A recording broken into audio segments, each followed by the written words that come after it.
हाय, आप देख रहे हैं इंडिया न्यूज़ इन खबर और मैं हूं विष्णु शर्मा। अभी देख कर आया हूं प्रेस शो मणिकर्णिका का, कंगना रनौत की वो फिल्म जिसमें बतौर डायरेक्टर उनका भी नाम है क्रिस के साथ साथ। तो ऐसे में बड़ी दिलचस्पी है लोगों को जानने की कि ऐसी फिल्म बनी है मणिकर्णिका। तो क्या जो कंगना का ड्रीम प्रोजेक्ट है वो कामयाब साबित होगा? तो मैं आपको बता दूं, सबसे पहले तो बड़ी दिलचस्प बात यह है कि इस मूवी के बारे में कि ना तो इसको ज्योतिरादित्य सिंधिया देखने जाएंगे और ना वसुंधरा राजे सिंधिया। दरअसल जो सिंधिया खानदान पे एक दाग है वो इस मूवी में दिखाया गया, इसलिए शायद ही वो देखने जाएं। अब फिल्म के बारे में बात करें तो कहानी सबको पता है कि जो कहानी है मणिकर्णिका यानी रानी लक्ष्मीबाई की, वो सबको पता है। लेकिन इस मूवी को अगर आप वाकई में उनके लिए देखने चाहते हैं या कंगना के लिए देखने चाहते हैं तो निराश नहीं होंगे।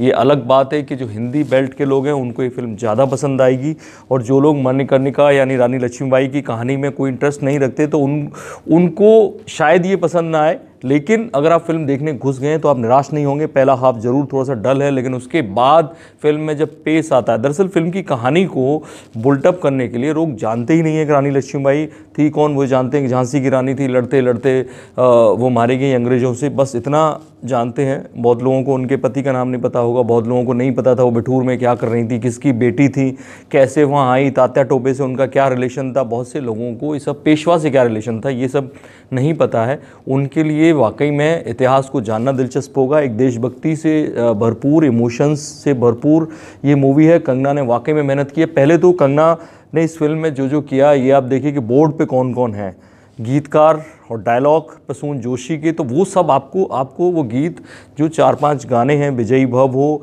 या भारत जो गाना है, सारे गाने आपको वाकई में थोड़ा थोड़ा छुएंगे। एक गाना अंकिता लोखंडे के हिस्से में भी बहुत ज़बरदस्त आया, डांसिंग सॉन्ग है।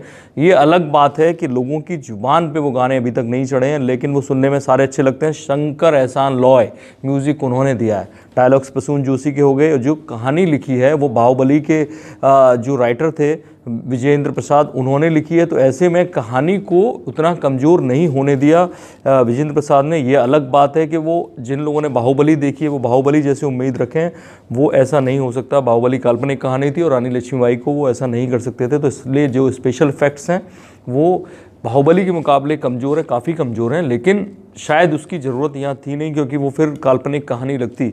ऐसे में किरदार देखिए, पेशवा के किरदार में सुरेश ओबराय हैं, अतुल कुलकर्णी तात्या टोपे के किरदार में, जीशान अयूब, सदाशिव जो एक तरह से देवर लगते थे रानी लक्ष्मीबाई के और गद्दार भी थे झांसी के दरबार के, उनके वो किरदार में हैं। रानी लक्ष्मीबाई के पति गंगाधर राव का रोल एक बंगाली एक्टर जेसु सेन गुप्ता ने किया है, वो आपके लिए ज़रूर नए होंगे।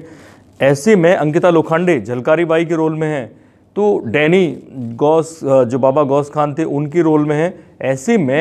ऐसे में एक तो आपको नए किरदार, जो नई पीढ़ी है वो या जो लोग रानी लक्ष्मीबाई के बारे में ज़्यादा जानना चाहते हैं, उनके लिए वाकई में फिल्म बहुत ज़्यादा जानने के लिए बहुत दिलचस्प और लाभदायक होगी, उनके लिए फ़ायदेमंद होगी। लेकिन अगर बात करें कि फ़िल्म कैसी है, तो फर्स्ट हाफ डल जैसे मैंने बताया, उसके बाद जो एक के बाद एक घटनाओं का दौर आता है, ऐसे में कंगना उस पर हावी होती हैं। कंगना ने इसमें म्यूज़िक और इमोशंस का भरपूर प्रयोग किया, और ऐसे में लोग उतने निराश नहीं होने वाले हैं। लेकिन आप ये बाहुबली से तुलना करें या किसी और से तुलना करें तो वो ऐसा नहीं हो सकता। खारिज भी आप इस मूवी को नहीं कर सकते। ये अलग बात है कि कंगना इस मूवी पर इतनी हावी होती है कि ना सुरेश ओबराय का किरदार दिखता है और ना ही अतुल कुलकर्णी का किरदार दिखता है जो तात्या टोपे के रोल में थे, ना जीशान अयूब का किरदार दिखता है। हालांकि जीशान अयूब का किरदार थोड़ा सा मजबूत है, इसमें कुछ अंग्रेज़ों के किरदार भी थे।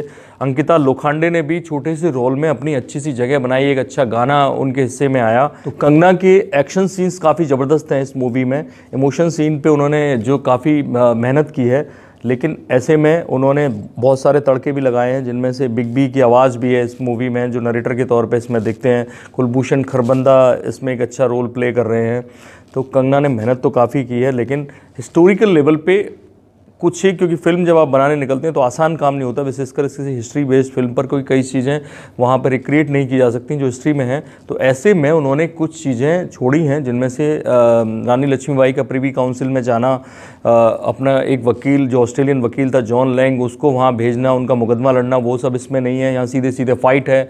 दूसरा, जो उसके बाद रानी लक्ष्मीबाई की जो मौत होती है, जो हम पढ़ते आए, रानी लक्ष्मीबाई ने कहा कि जो मेरा जो शरीर है अंग्रेज़ों के हाथ में नहीं लगना चाहिए, तो उनके सहायकों ने उसे जला दिया था। ऐसा ऐसा कई किताबों में लिखा है। तो इसमें जो सिंबॉलिक तरीके से उनकी मौत दिखा दी गई, बिल्कुल जैसे जहाँ पद्मावत खत्म होती है बिल्कुल वैसे ही। अगर आप क्रिटिक रेटिंग की बात करेंगे तो हमारी तरफ से इस मूवी को, मणिकर्णिका को 3 स्टार मिलते हैं। लेकिन क्योंकि कंगना ने इसे एक्टिंग करते हुए डायरेक्ट किया और डेब्यू किया है क्रिस के साथ, उनका नाम भी डायरेक्टर के तौर पे इस मूवी में गया है। और उनके पास ना तो रणवीर सिंह थे ना संजय लीला भंसाली, उसके बावजूद उन्होंने एक अच्छी बेहतरीन फिल्म बनाई। और ख़ासतौर से हिस्ट्री लवर्स के लिए, युवाओं के लिए जो रानी लक्ष्मीबाई को इस रूप में भी याद करेंगे, उनके बारे में ज़्यादा से ज़्यादा जानेंगे।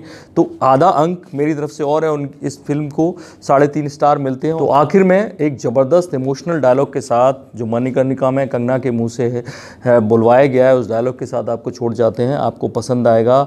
जब अपने ही माँ को बेच डालें तो हे मातृभूमि हम तुझे कैसे संभालें।